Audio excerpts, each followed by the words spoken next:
दर्शक हो नमस्कार. वेधकमध्ये स्वागत आहे. मी प्रशांत आराध्य. उजनी अपडेट 7 जुलै 2026 सायंकाळची स्थिती. मागील 12 तासामध्ये उजनी धरण हे 10% वधारलेलं आहे. म्हणजे जवळपास 5.5 TMC पाणी हे उजनी जलाशयामध्ये मिसळलेलं आहे. दौंड जवळ उजनी धरणामध्ये येणारी पाण्याची जी आवक आहे ती 1,58,000 क्युसेक इतकी आहे.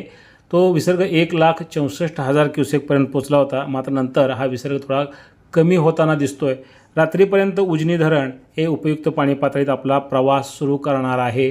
उजनी धरणात सकाळपासून जवळपास 5.5 TMC पाणी हे वाढलेलं आहे. घाटमाथा, भीमा खोरे आणि पुणे परिसरामध्ये अद्यापही पाऊस सुरू आहे, मात्र जोर कमी झालेला आहे. वडिवळे, त्याचबरोबर कळमोडी आणि कासारसाई या 3 धरणांमधनं पाणी सोडलं जातं आहे.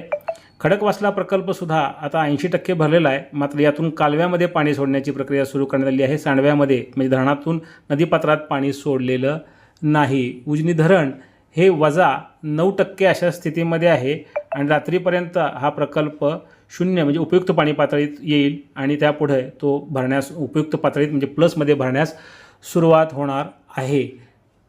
सध्या उजनी धरणातला एकूण पाणीसाठा हा 58.55 TMC इतका आहे.